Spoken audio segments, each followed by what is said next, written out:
الحمدللہ وکفا والصلاۃ والسلام علی رسول اللہ اما بعد۔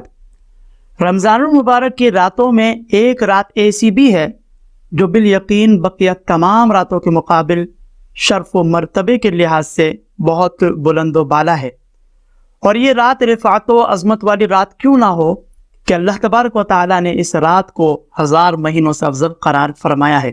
اور اس رات کو شب قدر سے تعبیر کیا جاتا ہے۔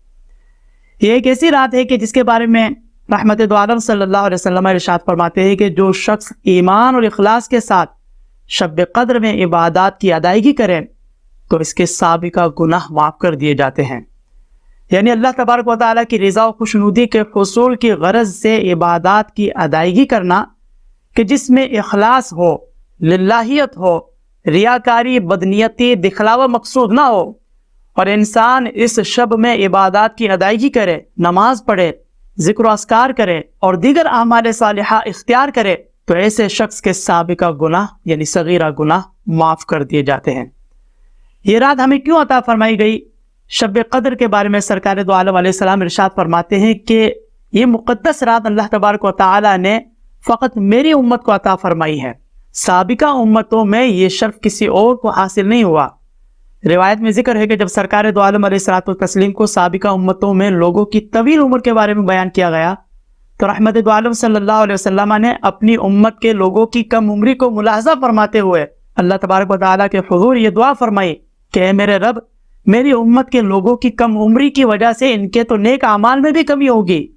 چنانچہ اللہ تبارک و تعالیٰ نے نبی کریم علیہ الصلوۃ والتسلیم کی اس دعا کو شرف قبولیت عطا فرماتے ہوئے شب قدر کا تحفہ عنایت فرمایا اور فرمایا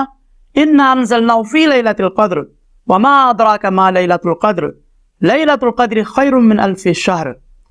یعنی بے شک ہم نے اس قرآن کو شب قدر میں نازل کیا، تمہیں کیا معلوم کہ شب قدر کیا ہے؟ شب قدر 1000 مہینوں سے بہتر ہے۔ تو معلوم ہوا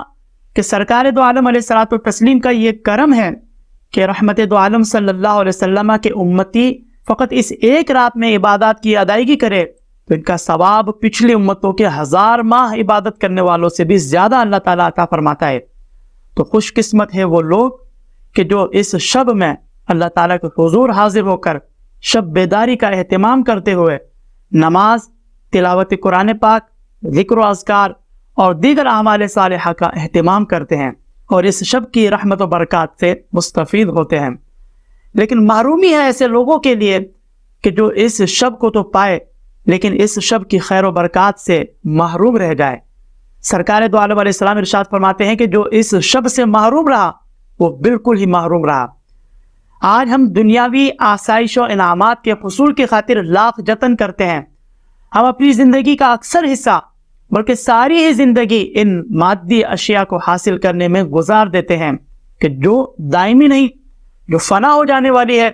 جن کا ملنا یقینی بھی نہیں ہوتا، لیکن ہم اپنی زندگی کا اکثر حصہ ان مادی اشیاء کے حصول میں گزار دیتے ہیں، اور پھر ہوتا یہی ہے کہ زندگی وفا نہیں کر پاتی، پروانہ موت دہلیز پر آ جاتا ہے۔ اگر زندگی ساتھ دے بھی دے تو بھی یہ مادی اشیاء ہمارے ساتھ دائمی طور پر نہیں رہتی، بلکہ کبھی تو لاکھ کوشش کے باوجود ان کو حاصل کرنا ممکن بھی نہیں رہتا۔ تو دنیاوی جن نعمتوں کا ملنا یقینی نہیں، دائمی نہیں، ہم ان کو حاصل کرنے کی غرض سے اپنی ساری زندگی لگا دیتے ہیں، لیکن ان کے برعکس جن انعامات کا وعدہ اللہ تعالیٰ نے فرمایا ہے، جن کی خبر سرکار دو عالم علیہ الصلوۃ والتسلیم نے ہمیں عطا فرمائی ہے، ان میں کسی قسم کے تردد و تشکک کی، شک و شبے کی کوئی گنجائش نہیں۔ لیکن آج ہم ان انعامات کو پانے کے سلسلے میں کوئی خاص اہتمام نہیں کرتے، ہم شب قدر جیسی عظیم نعمت کو بھی غفلت میں گزار دیتے ہیں۔ ہمارے لیے اس سے بڑھ کر کیا محرومی ہو سکتی ہے؟ اللہ تعالیٰ کی بارگاہ میں دعا ہے کہ اللہ تعالیٰ ہم سب کو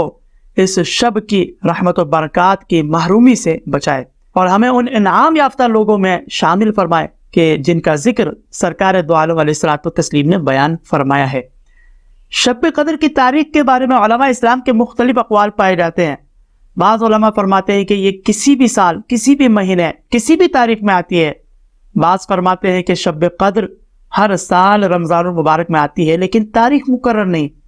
بعض علماء فرماتے ہیں کہ رمضان المبارک کی آخری عشرے میں آتی ہے۔ بعض علماء فرماتے ہیں کہ رمضان المبارک کے آخری عشرے کی طاق راتوں میں، یعنی 21، 23، 25، 27، 29، ان راتوں میں کوئی ایک رات ہوتی ہے۔ لیکن اکثر علماء اسلام کے نزدیک رمضان المبارک کی 27ویں رات یہ شب قدر ہوتی ہے۔ تو اگرچہ اس کی تاریخ میں علماء اسلام کے مختلف اقوال ہیں، لیکن چونکہ اکثر علماء اسلام نے رمضان المبارک کی 27ویں شب کو لیلۃ القدر سے تعبیر فرمایا ہے، لہذا بہتر یہی ہے کہ انسان ان آخری طاق راتوں میں، رمضان المبارک کے آخری عشرے کی طاق راتوں میں، یعنی 21، 23، 25، 27 اور 29، ان راتوں میں قیام کرے، عبادات کی ادائیگی کرے۔ لیکن اگر کوئی فقط 27ویں رمضان کو شب بیداری کا اہتمام کرتے ہوئے اللہ تعالیٰ کے حضور حاضر ہوتا ہے، تو اللہ تعالیٰ کی رحمت سے قوی امید ہے کہ وہ اپنے بندوں کو اس رات کی رحمت و برکات سے ضرور نوازے گا۔